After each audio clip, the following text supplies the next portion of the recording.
Good morning, everyone. Before the weekend, I asked you to think about people you admire. Today, we're going to discuss the kind of qualities that a good role model should have. Who would like to start the discussion? Sonia? Yes, I'd like to talk about a man called John West. Hundreds of people's lives have been saved by John West. He's a firefighter.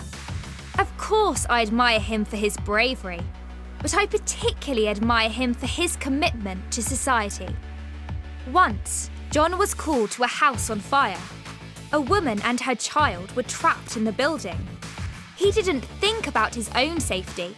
He just went into the house and saved the woman and child. He was badly injured and spent several weeks in hospital. I think people like John should be recognised for all the good work they do for others. So I was pleased to hear that he will be awarded a medal by the mayor. I hope I can contribute to society as John has done. Thank you, Sonia. Does anybody want to comment? I agree that firefighters like John West are amazing. But for me, my granddad is my role model. He isn't brave and he doesn't save lives, but he's my role model because he's made a difference to my life. Over the years, I've been entertained by his funny stories and jokes, but I've also been supported by him at times when I needed help.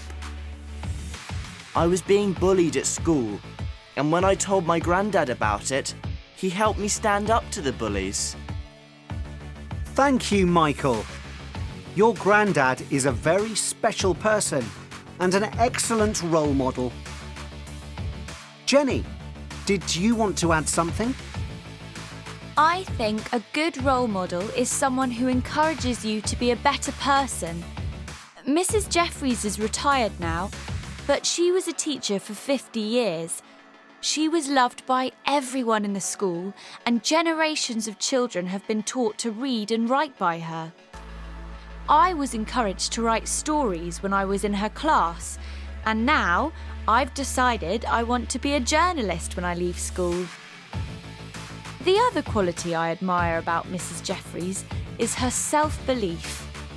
She doesn't care what others think of her, and at school she will always be remembered for her eccentric clothes and wonderful hats. Thanks, Jenny. Self-belief is an important quality. That's it for today. An article on role models is going to be photocopied by the school secretary. Please read it by tomorrow.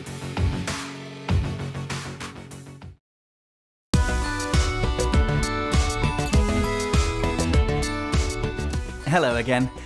In today's lesson, we will look at some examples of the passive. You already know that you form the passive by combining the verb to be with the past participle of the verb you want to use. Passive verbs have the same tenses as active verbs.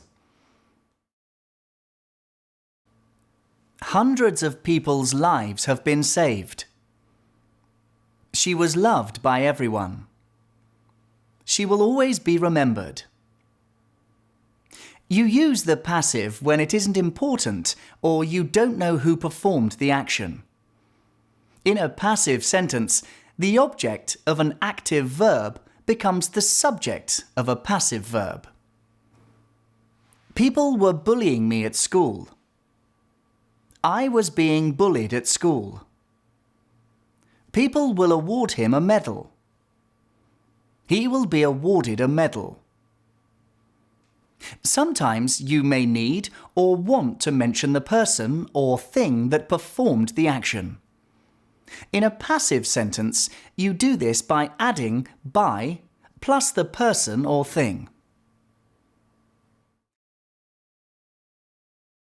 I've also been supported by him. Generations of children have been taught to read and write by her. An article on role models is going to be photocopied by the school secretary. So, the important thing to remember is that the passive is just a different way of ordering the information in your sentence. Well, that's all for today. Thank you and see you again soon.